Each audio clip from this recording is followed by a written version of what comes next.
কৰি আছা? কাপোৰ চিলাই আছো মা। ক'ৰপৰা আহিলিগে? আহি মেডিকেল গৈছিলোঁ। মেডিকেলৰ আকৌ ভিতৰলৈ সোমাই মই না আধাৰ কাৰ্ডখন যে বনাবলৈ দিছিলোঁ সেই লৈ আহিলোঁ। সেই আলু চব দুটা লৈ আহিছোঁ। চাহ বনাও খাই যাবি। চাহ নাখাওঁ, খাই আহিছোঁ। খাইছা বনা ল'বচোন। চাওচোন কি আছে।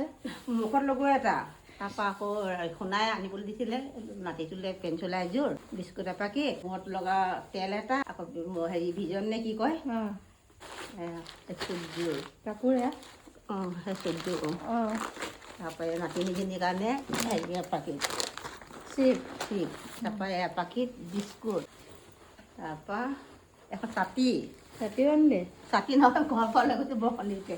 তাৰপৰা এইটো মুখত লগোৱা ভিজন, মাথাত লগোৱা তেল, তাৰপৰা এই 110 টকা ৰাখি গ'ল ঘৰলৈ। এখন মইনা কাগজখন পান কাৰ্ডখন পান কাৰ্ড ন এখন পান কাৰ্ড।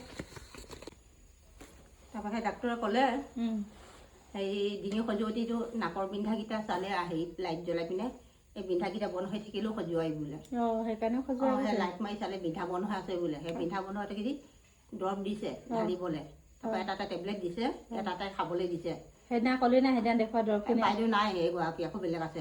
বাইদেউ ক'লে বাইদেউ যিখিনি দৰৱ দেখাইছা বোলো বাইদেউ সেইখিনি ঘন ঘনকৈ হৈছে, অলপ সেৰেঙা হৈছে খজুৱতিটো। তাৰপৰা নাকটো চাওঁ বুলি ক'লে, লাইট মাৰি চালে নাকৰ বিন্ধা বন্ধ আছে বুলি। এতিয়া নাকৰ দৰৱত দিছে, ইয়াত 2 টোপাল, ইয়াত 1 টোপাল, ইয়াত 1 টোপাল, দিনত 3বাৰকৈ দিবলৈ দিছে। তাৰপিছত আকৌ কুলকুলাবলৈ আকৌ দৰৱ এটা দিছে। সেইটো এটা আছিলে পাই নে কুলকুলাবলৈ? খতম হ'ল। তাৰপৰা এইটো আপোনাৰ ভাগ্যখন ভাল, মোৰ লগত এটা আছিলে বোলে বাইদেৱে কৈছে। মাক দি দিলে? মোক দি দিলে। এইটো ভাগ্যখন ভাল বুলি এইটো বোলে পাই গ'ল বোলে আপুনি বোলে, আপোনাৰ ভাগ্যখনৰ ভাগ্যতে আছিলে বোলে। এইটো কুলকুলো কৰিব দিছে। কুলকুলো কৰিব সেইদিনাখন কিনি দিছিলোঁ না 540 টকা না দুটা দৰৱত, এটা গেষ্ট্ৰিকৰ, এটা কুলকুলো কৰিবলৈ দিছিলে। এইটো বাইদেউ আজি পিৰিকে দিলে। আৰু বেলেগ দৰৱ নাই দিয়া ন? আজি টেবলেট দিছে, আজিকেইটা পিৰি এটা এটাকৈ খাই থাকিবি কৈছে। কাম কৰি থাকোঁতে মা আহি পালেহি আৰু এইফালে মায়ে লৈ আহিছে আলু চপ, আৰু এতিয়া মই বনালোঁ লাল চাহ। মাক জীয়েক দুইজনীয়ে বহি খাওঁ। মায়ে নাখাওঁ কৈছিলে কিন্তু জোৰ কৰি খুৱাই দিলোঁ চাহ একাপ।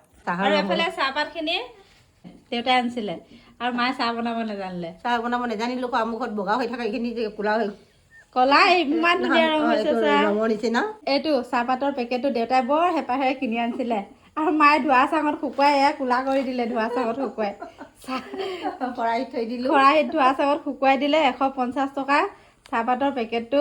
বান্দৰে কি নাৰিকলৰ মূল বুজি পাবি, হয় নাই? আমি বনাই খাই পোৱা নাই যে ইমান নাজানো। চাহৰ সোৱাদ নাই বোলে, ধোৱা চাঙত পেলাই থৈ দিছিলে। মই পাই লৈ আহিলোঁ। এইফালে মাক চাহ একাপ। চাহখিনি কেনেকুৱা খাবলৈ? ভালে হয়, তিতা হৈছে। তিতা হৈছে। মায়ে বনাব নাজানিলি পাই। জানো বগা হৈ থাকিলে এইখিনিতো দেখিলোঁ ৰঙৰ নিচিনা।